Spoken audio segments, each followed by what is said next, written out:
First of all, welcome to this observer session from Scotland's Climate Assembly. My name is Susie Townend and I head the Secretariat responsible for the arrangements for the Assembly. We are independent of both government and Parliament, but we were set up as a requirement from the Scotland's 2019 Climate Change Act.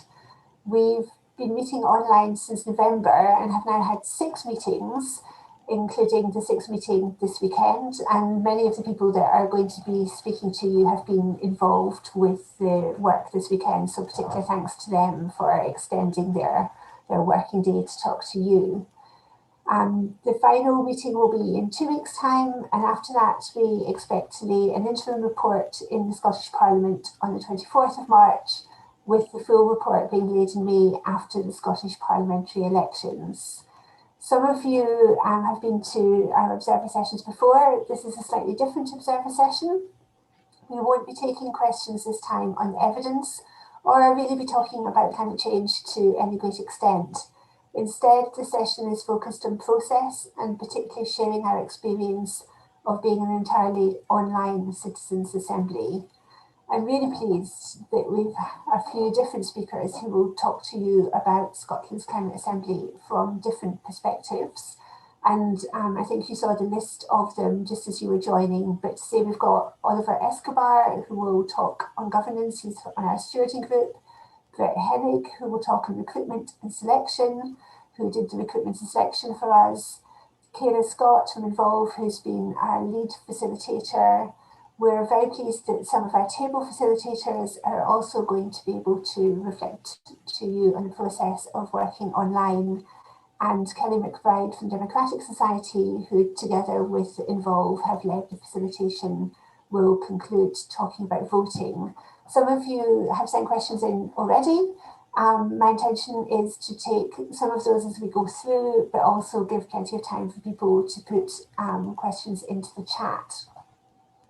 Just a final reminder, I think you were told when you were sent the details for the session that we are recording this session. We've had quite a lot of interest in the process, and so we are going to be recording this session so that we can share it with others who maybe weren't able to join today.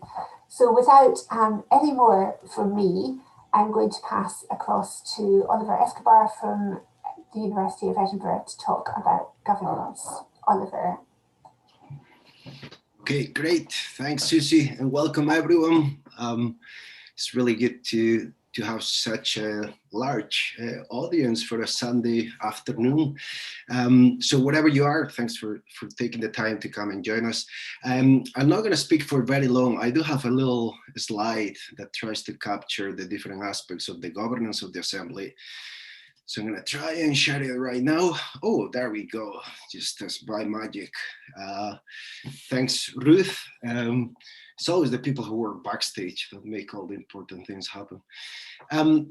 As you can see here, as you would expect, the governance of a new institution like the Scottish Climate Assembly entails a number of moving parts, but it all began with the Scottish Parliament, and the report will land at the Scottish Parliament by the end of the process. That doesn't mean that the governance of the Assembly is just about formal institutions.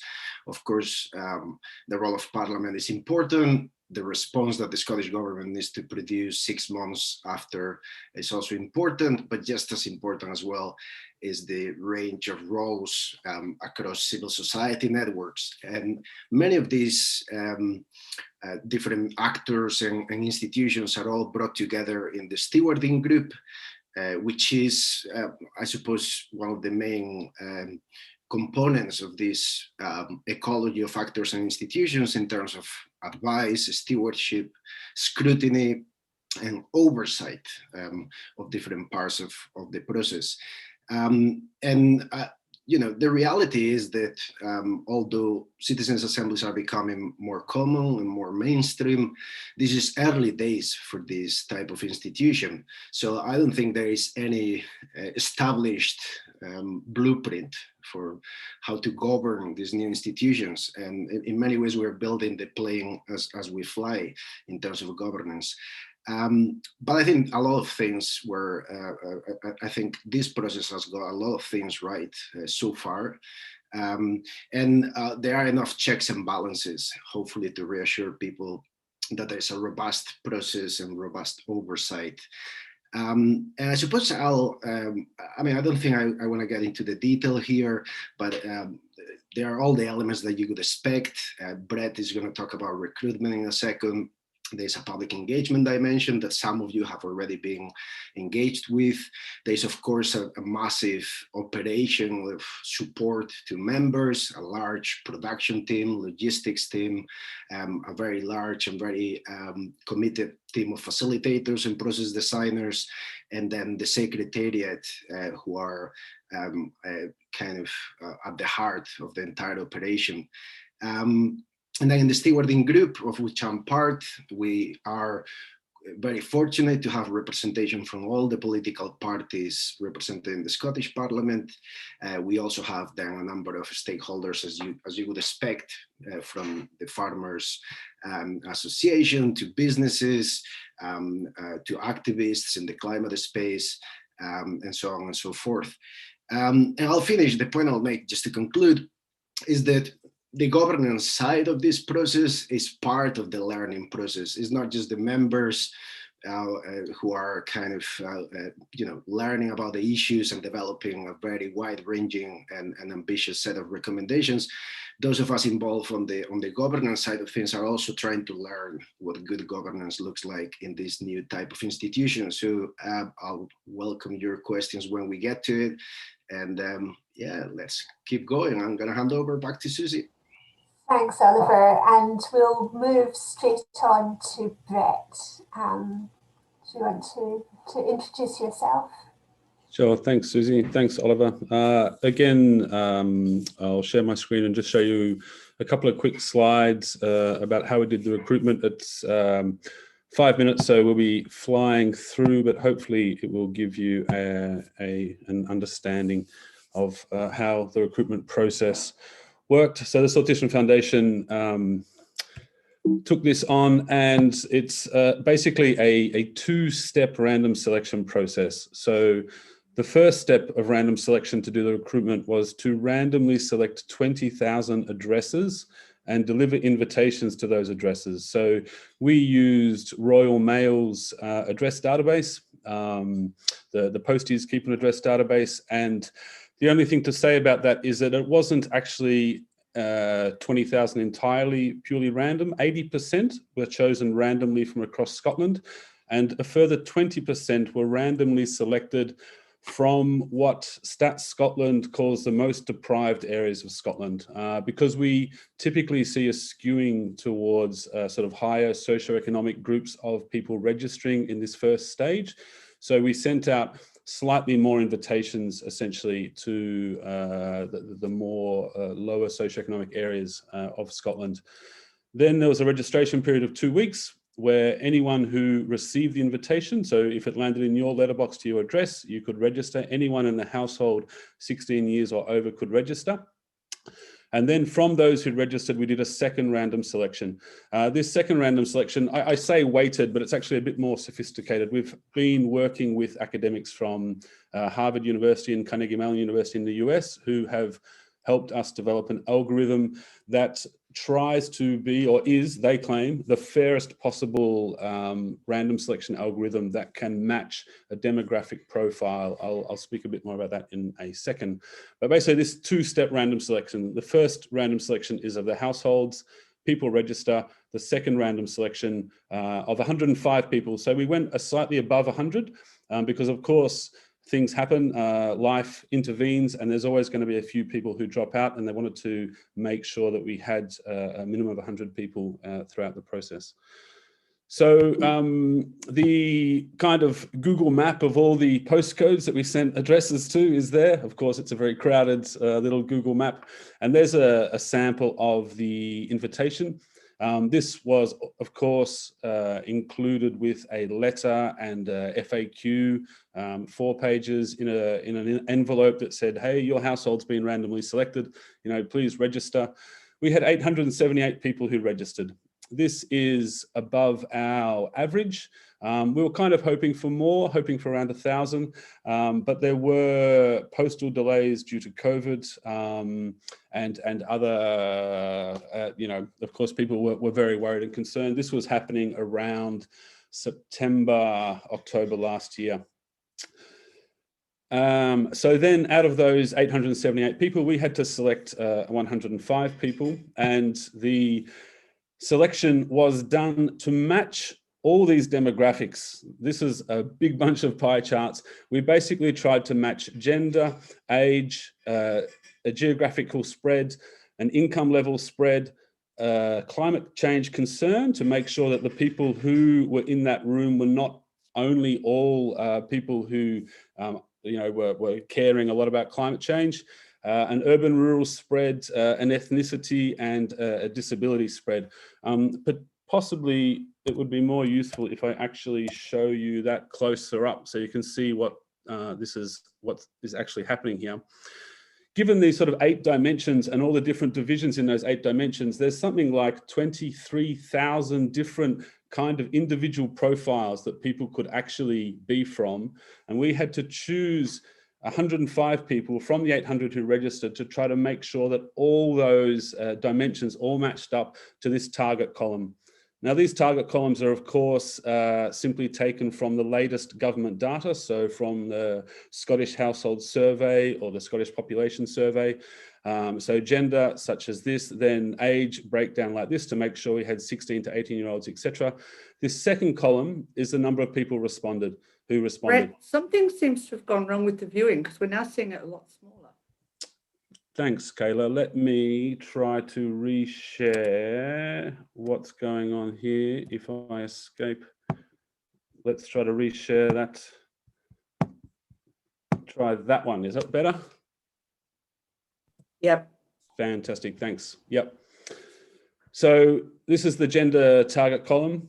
These are how many people essentially responded. We allowed people to select non-binary if they self-identified that way.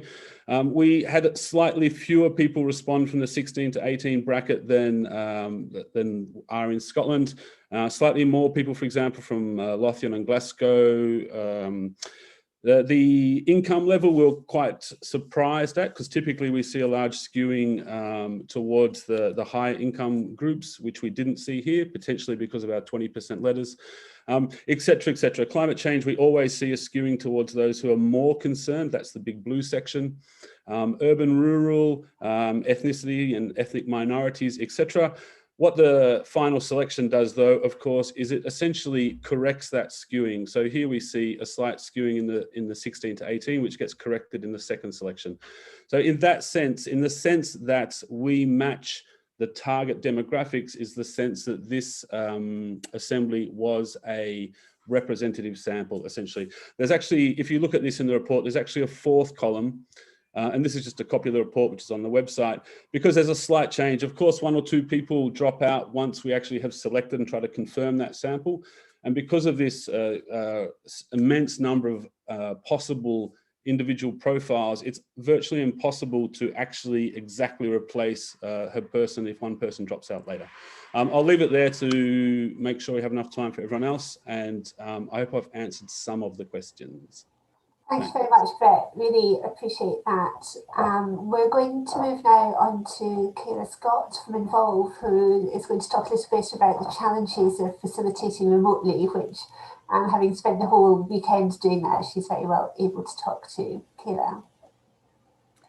Thanks, Susie. So, as Susie said, I work for an organisation called Involve, and along with the Democratic Society, we are leading on the design and delivery team for the Citizens Assembly. I don't have slides to show you. I'm just going to share a few reflections after being on Zoom all day. This is the end of our 6th weekend worth of meetings, and we've learned a lot through the process, because actually, while a number of things moved online, or a number of smaller panels and events have been happening online since COVID, and even before the sort of COVID pandemic, this working at a scale of 100 people, 15 different sets of facilitators, the evidence group, lots of evidence needs in there. actually has provided some sort of additional challenges. And one of the big challenges, I think, was actually just getting effectively almost 130, 140 people each day on Zoom and being able to actually have conversations and have, and be able to communicate.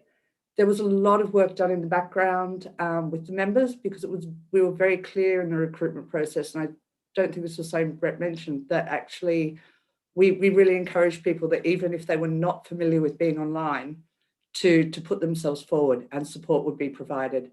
So that ranged from actually providing people with hardware, to providing people with top-ups for data, to actually effectively teaching people how to go online and join a Zoom call.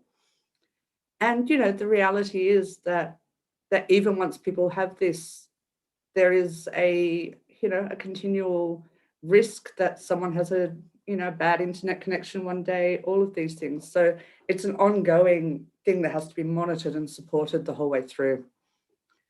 One of the other challenges of working on Zoom and designing this sort of process on Zoom is very often these types of citizen assemblies are quite intensive sort of residential experiences where people get to know each other, get to actually spend time together as well, not just when they're in small breakout rooms.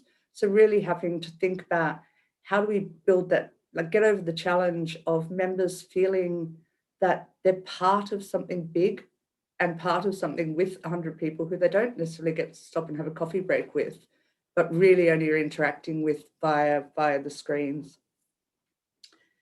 And, as much as we can reflect that, a lot of us have got very, very used to working on Zoom and video calls and other forms, it's still not people's natural ways of communication. So there's having to embed into the limited times that we have, that whole thing of building a culture of how do you talk to a group of strangers about issues that are important to you, and do it in a way that works effectively, through a video screen. And I think some of our facilitators will share a bit more about the detail of that.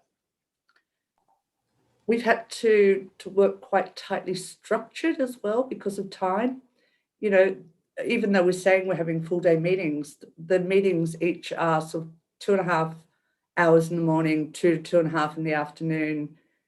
Your time is limited, and you have to make sure you're using all of that as well as we can. I think one of the other things that's been a bit different about this assembly and the way we've focused on the design is that, again, partly because of the limitations and the risk of Zoom and the risk of stable internet connections and things like this, is that all of the presentations, all of the evidence presentations were pre-recorded and broadcast to the members. Now, in the end, this ended up, I think, having created a really valuable resource, and the team that's worked to make those video recordings more than just a talking head or a PowerPoint presentation have really made them very engaging for the members. And it's worked really well. I think people have engaged with that material really effectively, but it does mean there's not always somebody in the room that you can ask a question, ask a question or ask follow-up. So we've had to work really closely with the evidence team, the evidence lead and the evidence group that have been working with us, that Oliver mentioned, to ensure that there were people around who could drop into rooms, be able to clarify, be able to answer questions as we went through. I think the other thing, the lead facilitator role, if that makes sense, the person, the role that I'm used to playing, and Kelly, who's been doing the lead with me, is also used to playing, is you're standing in the room with people in many occasions. So your sense of being able to read the room, see what's going on in different breakout groups, get a bit of a feel for how members are responding to different bits of information, things like that, is a lot more limited. It's quite a different experience to have that lead role on an online call, and we rely a lot on the feedback we get from members, but also the feedback that we get from the facilitators there as well. And it does mean that your design options in terms of how you set up the conversation structures, how you set up that process of taking people through the learning into that process of dialogue and actually producing material, and then deliberating on what their final outcomes could be, it is quite different than the way you might choose to do it in a room, and you have a lot less scope for flexibility and for making changes. If you imagine you've got a group of people sitting around a table, and there's something that's starting to sort of break down the group, and you can do things like, right, everybody just take a minute and speak to like somebody in pairs to get a conversation going. You can't really do those sorts of things on Zoom. So really have to build different types of structures into how you drive a conversation. And I think, although we're saying flexibility is more difficult, we've tried very, very hard in the design of the assembly to be as responsive as possible to the needs of the members and the interests of the members. So as it's moved forward, we've moved from having, the evidence being directly more sort of curated and presented to them, to being, in a way, responding to where they've had areas they want more information, more questions, opening these sorts of things up. And today, although people won't have seen, as they really are starting to tie together recommendations, where we've had to respond and flex. And so I'm sure our facilitators will be able to tell you a bit more about how that works in an online environment. Thanks, Kayla. And we'll move straight to the facilitators. And Helen, I wonder if I could ask you first, just to say a little bit about what it felt like to be a table facilitator online. Yeah, thanks very much for asking me to talk to the group. It's been quite a process. I have to say that my first experience of moving online was in the overall Scotland Citizens Assembly. That group of participants had the pleasure of being together first for a few sessions before COVID hit. I have to say that at that point when COVID hit, I thought that's the end of citizens' assemblies, and that's the end of that kind of possibility for democratic engagement. And then, of course, that assembly completed online really successfully. And then we had this assembly, the climate assembly, and I did have a concern that these participants didn't have the pleasure of meeting each other beforehand as the other ones did. And I had a whole new fresh set of concerns about how that would work. And I have to say now, so many weekends in, I feel it has worked really well, and it's not without its challenges. But as a facilitator, the things you have to really bear in mind is that, I suppose this is my overall principle, is even though we are online, we're still all human beings. So we still need to speak to each other in the same way. We still need to welcome each other into the room, give a bit of time for how are you doing this morning? What's the weather like where you are? All of that sort of thing that just makes people feel like they're still involved in human engagement, even if they're not face to face. And I would say what I've really taken from it is that with support, and I'm sure some of the other facilitators will talk about the kind of support that's needed technically for people to feel comfortable with the technology and all of that. For me as a facilitator, to see people of all ages and all backgrounds, not just being able to manage, because I think for me at the start it was about, will people manage this? Is to see that they're not just managing it, but they're engaging with it really well and really effectively. And I think some of that is about the online experience. As a facilitator, I feel you're there really face to face in a very different way from being in a big group, in a big room. You are face to face, you're almost nose to nose with your computer, and people are therefore very focused and very engaged in a different way. It has proven to me that actually this now complements our kind of the battery of materials that we have for democratic engagement, whereas before I felt, there's a real loss here. I think we've got a real win here, because even when COVID is a distant memory, this is now a tool for more participative engagement. We can no longer say, oh, you can't engage in this decision-making process because you can't make it to Glasgow or London or Belfast for that meeting or that consultation. So it's been a brilliant experience. Yes, challenges, of course, as a facilitator, when I'm sharing my screen, am I seeing everybody? Am I missing anyone? All of that stuff, of course. But it has been a positive experience, not least because it's been well supported by the organisers too, probably fair to say, not just an individual effort. It's been very well supported. So I don't want to talk on too much more than that, Susie. Thank you, Helen. That's really appreciated. Gary, can I go to you next, and then I'll go to Ian, but Gary first. Great, thank you. First of all, it was just to state it's been an absolute pleasure to be part of the process from weekend 1 right through to weekend 6. I just want to build on a few of the things that Helen said and not repeat the ones that I had written down that she has already said.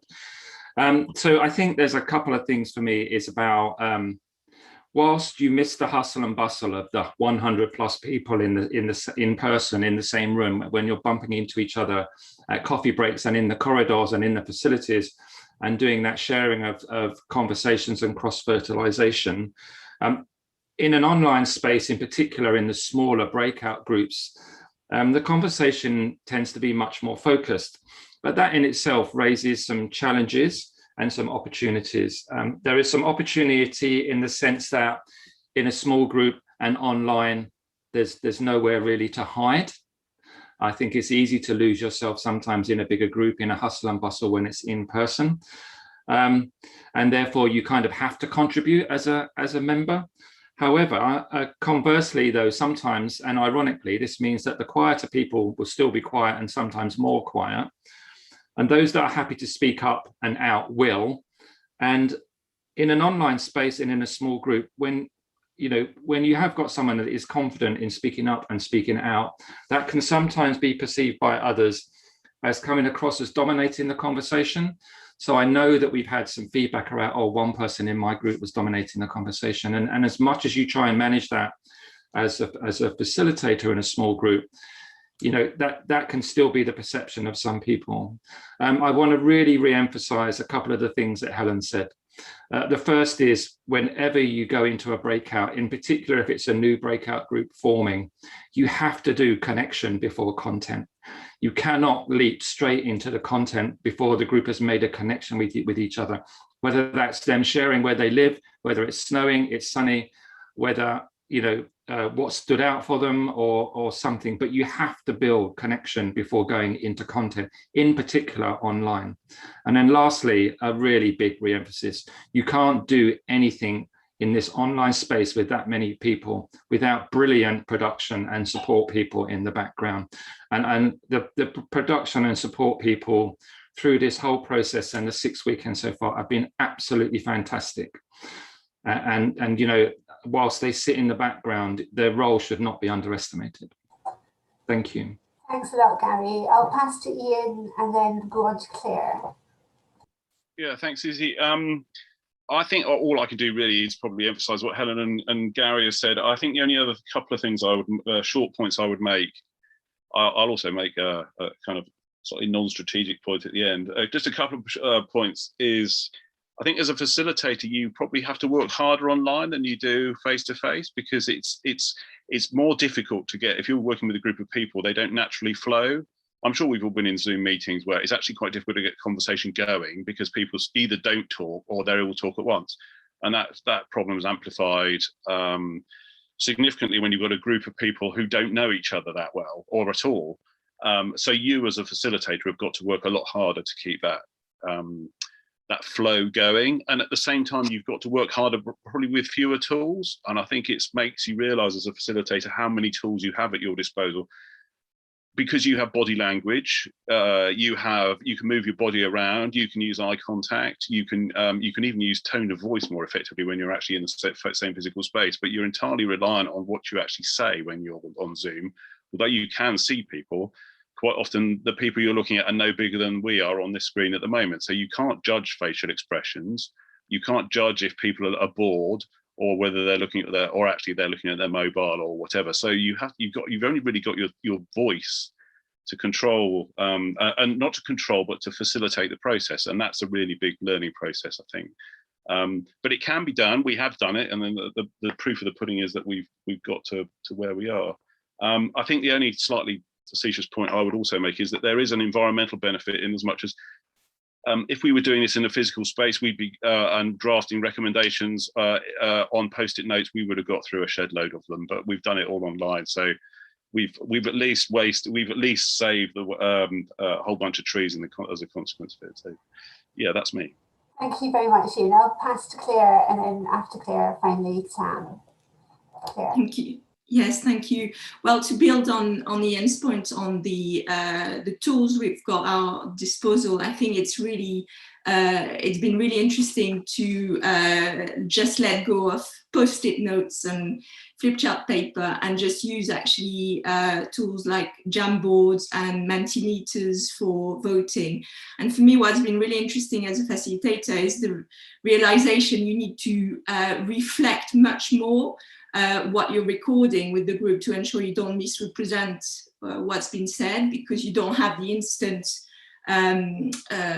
option to show, you know, what's on the board and your post-it. So and you can't actually, I found you can't use Jamboard on the screen quite so much, because then you lose people and the eye contact and the interaction. So it's about finding the right use of these tools, but at the same time ensuring you don't you make sure you don't misrepresent what's been said. And but from my experience, it's been really productive working with Jamboard, for instance, and making sure people as well are comfortable with the tools. We tried different options at the start, but I think towards the end we felt that it was more useful for the facilitator to record and then reflect back what had been recorded. I'll leave it there very practically. Thank you very much, Claire. And finally, for our table facilitators, Sam. Thank you. I mean, I have to say it's been an amazing process to experience, and the organisation has just been fantastic, which I don't think it would have been possible without that level of support. I think, having done a lot of work in Scotland, I think the online opportunity it kind of helps you come over a lot of these travel barriers that are a big problem with engaging with people in Scotland on islands, and I imagine that would make it a little bit cheaper. In terms of the challenges, I just think, you know, that not physically meeting with people, making that whole thing around, you know, group formation, you kind of having to, the building up of trust between the group is a lot harder. You have to work at that a lot more. That going through that forming, storming, norming and performing process is something that you really have to work at, with getting the groups to work with you and trust what you're doing. I found that the engaging with the experts was, it was great. The experts were really great, but sometimes it was difficult because the information that they were giving was so technical for people to understand. And, you know, they were some of them coming from a very basic level of understanding, speaking to, you know, high level experts. And so sometimes their confidence wasn't there to have the conversations online, or there wasn't the time to fully get their heads around things. So I think if you'd had that human connection, the break times where people can have those informal conversations, that would have helped people, you know, go to an expert and say, well, I didn't really understand this, and have that kind of informal chat. So you missed out on that, but it was really helpful having up all the backup information. But that was, you know, people had to go and find that. So you were relying on people doing extra work outside of the process. There were some expectations of people doing work in between the sessions to update themselves. But I think other than that, I think everybody has kind of covered the other things that I wanted to say, but it was a really, really good, but a complex process. And I think one other thing I would say is, as a facilitator, the real kind of need to trust your team, and also to have the backup of your team to step in when, you know, you're having a technical difficulty and you're trying to run a process very quickly, that we had that backup, that somebody could just jump in our room and give us the document that we needed or sort the problem. But there was always somebody to call, and we had a WhatsApp group which ran alongside what was visible. So if we were having problems, we could quietly send a message to whoever it was that needed to come out and help. Or if we had a difficult challenge from one of the group, then, you know, either they were having technical difficulties or something, we could go to the Secretariat and say, oh, this person needs help, and they'll phone them and they'll sort it out. So that kind of helped ease the process. Great, thank you very much, Sam. On the agenda, we said that we would hear from Juliet on member support, but Kayla covered that off a bit, because actually Juliet is not feeling very well, but I have to give a huge shout out to her nonetheless, because the quality of the member support has been fantastic, and we've been very, very pleased with the way we have really supported members who've had all sorts of issues to become confident users of Zoom and really able to participate. And I think it's something which we feel particularly proud of. Huge shout out to Juliet, and hope she feels better soon. So I'll pass now to Kelly, just to talk a little bit about, we've described it as voting, but certainly beyond that on decision making in this context. Indeed, yes. Hi everyone, my name's Kelly Mcbride. I work for the Democratic Society and have been doing the design and facilitation with Involve and Kayla and the team. So I am going to share some slides, not too many though, I've only got a few minutes. So we haven't really covered a few bits. So the question of the Assembly, the framing question is as following. It's how should Scotland change to tackle the climate emergency in an effective and fair way? So that's been at the forefront of people's minds. But I'm sure, as you all know, there's a lot of content to cover, and the evidence leads put together a programme that saw the members for a few weekends splitting out into 3 different streams, but they've all come back together now. And I'll just explain a little bit about what that means in a moment. But we had a third of the membership going forward to listen to lots of evidence and to deliberate on diet and lifestyle. And there were 4 questions connected to that. And then another third went to discuss homes and communities, and there were 4 questions connected to that. And other members went to discuss travel and work, and there were some questions connected to that. So what that meant is that it was important that members had an opportunity to think about the framework for the way they were going to present their recommendations. So members had the opportunity to discuss whether or not they thought things should be presented via the work stream. So if you imagine that final report that they're producing, that you have kind of 3 different sections that touch on recommendations. But they also explored the option of producing a set of overarching goals with some connected recommendations combined across the work streams. So that would then give them the chance to kind of sit back, to review everything that had come out from across the Assembly, and essentially to see where there were some things that have come out across different work streams that were the similar or the same and could potentially be clustered or merged to produce a set of goals and recommendations. And the third thing that they considered for a framework was actually plotting their goals and recommendations among some levels of change. So it says voting across the rainbow. You don't know what the rainbow is, but I'm just about to show you a slide which presents that. So thinking about systems and effective change was something we really wanted the members to do in this process. And Forum for the Future gave some support around this and came up with this levels of change diagram that looks a bit like a rainbow. And this was something that members had in their groups a couple of stages, just to think about the goals and recommendations they were making and where they might sit within a system. Are they asking for change by individuals, by households, communities, neighbourhoods, by organisations, businesses, public services? Are they looking for changes in public policy, regulation, tax incentives, society's norms, values and beliefs? And, you know, when you say it out like that, it sounds a little bit complex, but we did give them some time and materials to try and understand that. But that was a potential framework that they could have chosen. But what they actually selected was the second option, which was to come up with a set of overarching goals with connected recommendations combined across the work streams. So it's actually this weekend when everyone has come together, they've presented what had come out from their work streams. So in total, actually, there were originally 42 goals and 131 recommendations from across those 3 places. But what they're doing now, those numbers will absolutely change, is just going through that kind of process of consolidation and merger to see what can be brought together. And yeah, that's just a visual representation basically of those 3 options that they were given. So they went for that second one, the orange one in the middle. Another question that we took to them as well was around thresholds or levels. So there was an option for a 75% threshold, and if 75% of members agreed, then a goal or recommendation would become part of their formal recommendations. The 75% threshold was also what was used to agree what we call fairness propositions. So you may remember when I read out the question there was something about fairness. So we used that for them to agree the propositions they wanted to consider around fairness.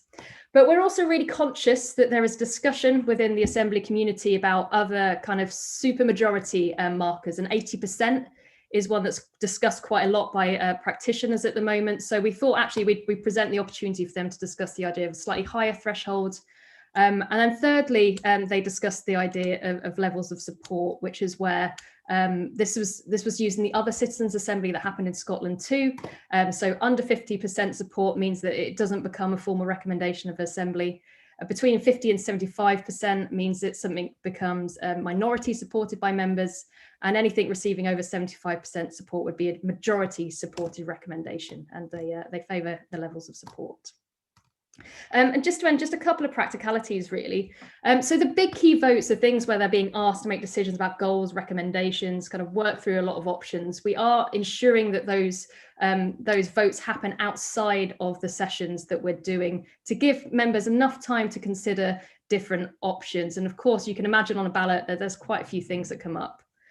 We've been using SurveyMonkey as the voting tool. It's also something we use successfully in the Citizens' Assembly of Scotland, and it seems to be something that the most members seem to be able to get on with, even if it does require a bit of phone support on the technical side to complete. So that's worked out really well for us. I will stop there, just because I'm conscious we have lots of questions. Great, thank you so much, Kelly. And we'll move to taking questions now. We had quite a few questions come in ahead of the session. And so I'm going to ask Sarah Stocks to ask her question first.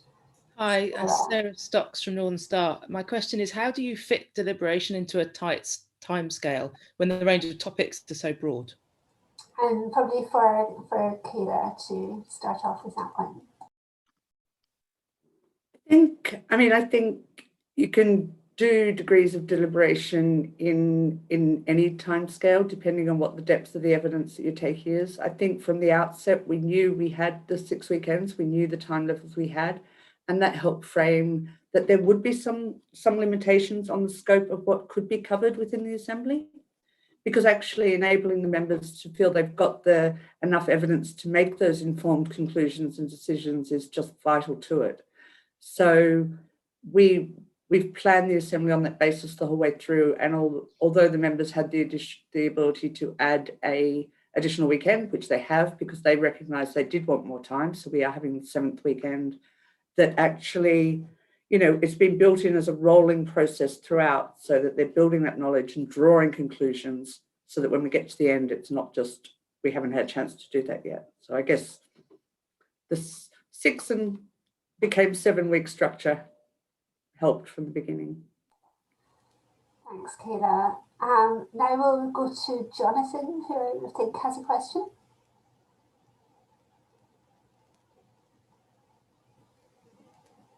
Jonathan, are you on the call? Hello, yeah, I think that was me. I'm sorry, but I really can't remember the question that I posted. It was about pros and cons of holding a Citizens' Assembly online, which I think we've covered. Okay. And then how can you ensure openness and inclusivity in an online deliberation? I think. Is that fair enough? Yeah, that's fair enough, and still very interesting to know. Excellent. Kelly, I don't know if you would like to take that one. Sorry, the question on inclusivity? Yeah. Yes. Yeah, certainly. And this is where the support team play an absolutely massive role, first of all. So the support team really get to know the members and those that do self-declare support needs. They work with them to ensure that they can participate. And that may include ensuring that they are sent and have access to devices or software, headphones, big keyboards, things like that. We also use some tools that are compatible with software that does things like speech to text. So, things like Google Docs and other bits also work with that, but also the facilitation style is really important. So facilitators are instructed to read out and recap the kind of notes that they capture and to check in with members along the way. So, members, some of them are using devices and perhaps can't really see screens and things that are written very well. So it's really, really important that facilitators play a role in kind of bringing people along on the journey and making sure that they're aware of what's going on. So there's a lot of different elements to that, and a lot of members with very different needs. But that support role and that function is absolutely integral, and that ensures that the facilitators are prepared and know where they may need to offer a bit of additional support along the way. Great. So we're going to try and take a few questions from this session, but I'm conscious that the team are doing their best to answer it as we go through. So I'm just going to see whether Monica Ballant from the Civil College Foundation is on, if she wants to ask her question. Monica isn't on the call, Susie. Okay, let me just read it out for you, because I think it's an interesting one, and maybe Oliver, you could answer this, which is, how is it possible to deliberate in the times of the pandemic?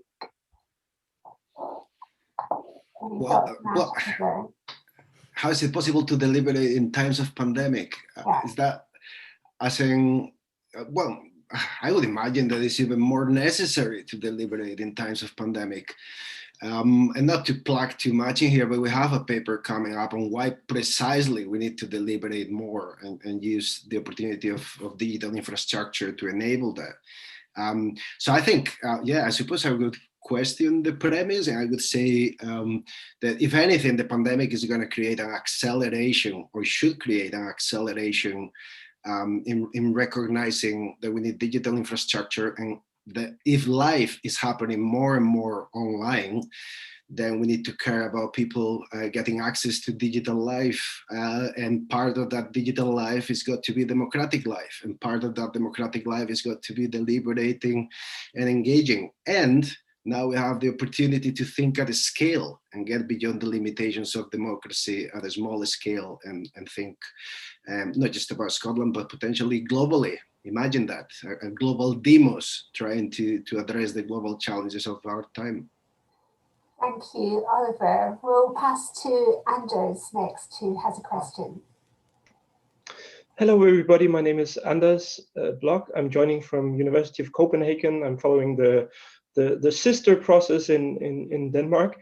This is all extremely interesting. I had a question which some of you had already addressed, concerning how the online format, in your views, affected the character and quality of members' interaction with expert witnesses in the process. You've addressed it a bit, but I'd still be curious to hear more. Thank you. Kayla, do you want to start off answering that, and then Kelly might want to come in with some further reflections? Yeah, I mean, I think we've tried lots of different ways and lots of different variety. It's been indicated by some of the facilitators, both in the chat and in their talks as well, ranging from the recorded presentation, the opportunity to call individuals into the room to directly address specific questions, the ability to identify that there were things they needed more information about. We've also had Ian there as the sort of evidence lead, Ian Stewart, the whole way through. So he's been sort of keeping that story and taking that journey with the members as well, and somebody that they can actually build a bit of a relationship with as well, rather than just have different experts dropped in on different types of topics. I think that's been really important for holding the story together and helping members kind of build, yeah, that it's not just a series of people coming in and giving them information, or not even always actually coming in. So it has been quite different in that way, but I think that's the main things I was going to say. In terms of the quality, I think the members have really enjoyed when they have been able to directly interact in small groups, but also to be able to put, questions into chat and get responses back. And, one of the great values online, as we discovered this weekend, because this wasn't an evidence-heavy weekend, was actually that we had some of our evidence leads almost on call, on speed dial, so that they didn't have to be there. So we could actually pull in whoever was needed in a way, or the information that was needed to answer the specific questions that came up. And that was quite a useful thing to be able to do, that we wouldn't necessarily have had that model in place if we'd been meeting in a room. Thanks, Kayla. Kelly, do you want to add anything to that? No. No, great, thank you. So the next question we have is from Dana around children's participation. Hi, and thanks for taking my question. Yeah, I'd like to know how Citizens Climate Assembly ensured that the voices of young people, both above and below 18, have been meaningfully incorporated into the process. Thank you. So I think Vivek can maybe talk a little bit to the people above 16 who were part of the member selection, and we had members that were from 16 up. And Ian, maybe I can ask you just to reflect a little bit on the work of the Children's Parliament. Apologies for putting you on the spot like this, but we'll go to Vivek first just to talk about whether there were any particular challenges in recruiting people of 16 to 18. So in the demographic split of the targets we were aiming for, there was a specific 16 to 18 target to make sure that we included those voices in the assembly. And if you look at the registration rates, you can see that we got fewer than we would have hoped, but it meant that we hit our target in the final sample. As for people under 16, yeah, that's a question I have to throw to Kayla or Ian or Kelly. Ian can take it, but just to say too that, you know, having hit the target and had that recruitment, we're still seeing that sort of engagement and participation from right across the age group. So it's not that, you know, they may have been recruited but are not currently involved. Oh, Susie, I think you're muted here. So I think that's been notable not just in table conversations, but in the reporting back and plenary, that we've seen a wide range of age groups reporting back, which has been really exciting. Ian, do you want to talk a little bit about the Children's Parliament? Yeah, so there's a parallel process going on with 100 children kind of scattered across various schools in Scotland that's been reflecting the process. And obviously the pandemic and the disruption in schools has disrupted that. But actually they've been holding activities, but also various evidence groups. And so, for example, several of the evidence group has presented to them. And also the other thing about it is, and they've been making some videos, which they then have been, we've been playing into the to the assembly. I think it's fair to say that when we first did the first one and maybe the second one, there was a kind of feeling of, what's the point of this, you know, hearing these kids talking about it. But it's really been interesting seeing that evolution come through, where actually the big ones, as adults, if you like, have been starting to think about things in a slightly different way. And I think it's allowing the adults to step back and think of this notion of intergenerational justice in a different way, because you can see faces of these kids talking about this issue. And even to the point that the kids are seeing it really quite simply, whereas the adults are immersed themselves in detail and then suddenly realizing they're getting into detail and maybe they should be thinking about it more in terms of the way the children are. To the extent that today, when they were reporting back on their meta level, their really headline top level recommendations, several of them, I think 4 of the groups explicitly mentioned that they'd been influenced by the things they saw in the Children's Parliament report. So I think it's now really, really gelled and fitted in, and is a big contribution in the way that the main assembly is thinking about this. Thanks, Ian. So we have, I think, 3 questions coming from Lucas Hirsch. Maybe you could pick your top one and ask it, Lucas. Yes, thank you.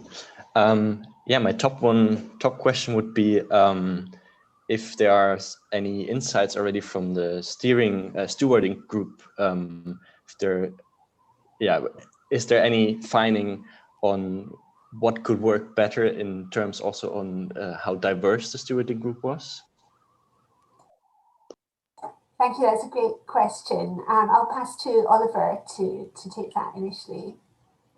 So what could work better in terms of, I missed that last part. In terms of the diversity of the stewarding group. So the question was, what's the experience of the stewarding group so far? And do you have any findings or recommendations regarding the diversity of the stewarding group, which should be taken into consideration when conducting a future Citizens Assembly?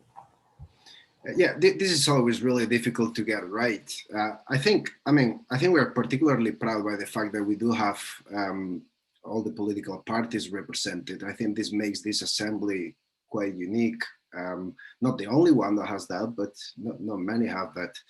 And then it's always difficult to map the different perspectives that you need in there. But I think we have a reasonably good balance of business, activists, academics, and then sector-specific kind of perspectives. It's never perfect, but we don't have to be. I mean, our strength, I think, is as a group, as a collective that tries to help the other many parts of this complex institutional arrangement to work well. So I think, yeah, I don't know if we are, of course, as you might know, Extinction Rebellion had a couple of representatives there, and then they decided to leave, which was a pity, but they did make an important contribution in the early stages. So I don't think there is anything specific I would say in terms of the diversity. I think we do have the diversity of perspectives we need for the specific role that the stewarding group plays. But that's always open to critique, of course. We don't need to be representative. The important thing is that the assembly is a cross-section of the Scottish population. What we need to do is to bring enough perspectives so that we have a sense of balance and oversight. Thanks, Oliver. And then we have a question from Jill Westcott around how experts were selected, given that there was almost inexhaustible number could have been proposed. And I think sometimes it felt as though we did have an inexhaustible number of experts presenting to the Assembly. And if you go and look at our YouTube channel, you can see all the experts presentations there. We had over 100 experts present in the end in some form or another.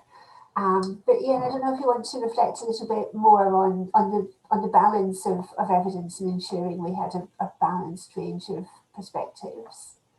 Very quickly, I mean, yeah, in the first couple of weekends, I guess we chose a little bit from ourselves, from the evidence group, and then also a little bit from the stewarding group and all. But when we then went into our themes, our three strands, if you like, it was a real more of an attempt to bring in who are the different voices that we're hearing within Scotland for the different kind of sectors, making sure again we had a mixture of academic, government, business, NGOs, trying to get that kind of balance. There was a kind of a feeling that maybe, although we were trying to bring in some community groups, maybe more community voices and voices from the edge, if you like, from the global south, things like that. And although that was represented, you know, there's always ways you could bring that in more. But broadly, I think we had an incredible diversity of voices across that 100-odd videos. And as has been said repeatedly, there's an amazing resource base there now that it's just fantastic. Great, thank you. I'm conscious we're almost out of time. So I wonder if I could go to Graham Smith for the final question. Hi everyone. I'm really, first of all, I just want to say how impressed I am by the fact you've got this far. It's really incredible the work you've done. So my question is actually about what comes after. So what is it that you're doing as different parts of the system to ensure that the recommendations are taken seriously by officials and politicians within Scotland and other social actors within Scotland? And who do you think will be advocating for these recommendations once the Assembly has ended? It's always a real problem for assemblies that these recommendations get delivered and then there's no one there to take them forward. So I'm kind of interested, you've seen this happen with other assemblies. I'm wondering what you're trying to do to remedy that issue. Thank you. I'm going to let Oliver talk about this a little because it's something which he cares extremely passionately about. And then I'm just going to pass to Kelly to talk a little bit about some of the thinking that we are starting to have around how we might support members going forward. But first of all, to Oliver. Yeah, thanks, Graham. That is the key question, isn't it? And it's a question that Assembly members are very mindful of. It's a question that the stewarding group has been discussing forever. All the designers, the facilitators, everyone invested in the process, the evidence leads. is wondering about this. There's an official answer to that, which is there's an institutional route for the report, of course, and there are some political champions and champions within the civil service that will carry those things institutionally. But then there is a broader story here, which is where I think we need to do more work. And we are in the stewarding group and with others, we're going to be thinking very carefully. We are thinking very carefully about that landing place between May, the election that we have in Scotland in May, and then COP26, and using that landing place to ramp up public attention. It's got to be said that, it's, as always, it's really difficult to get the media interested, because we live in a time of fast food politics, and it's difficult to get people interested in slowly cooked politics of this kind of high caliber, quality, deliberative politics.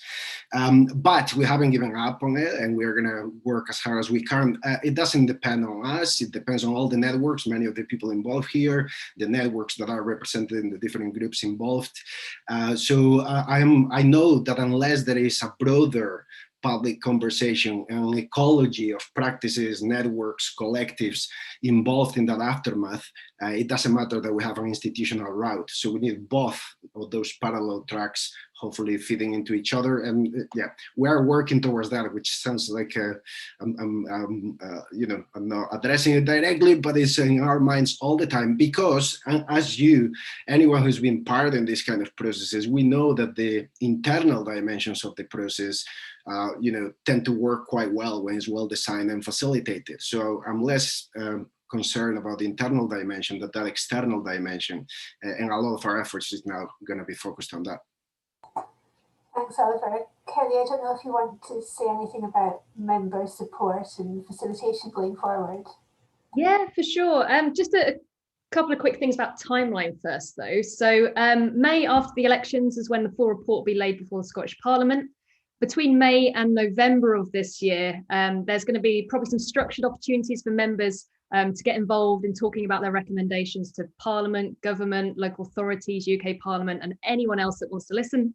And we can expect a government response around November, which is 6 months after the report is published. And that's all in the run-up, of course, to the Conference of Parties to COP26 in Glasgow. So there's exploration of opportunities for members there. So with a lot of deliberative processes, assembly processes, you go through them, you put all your time and energy into them, and then they end. And there's a huge discussion about what comes next. And sometimes it's a case that is the end and things go forward and they're taken up or they're not.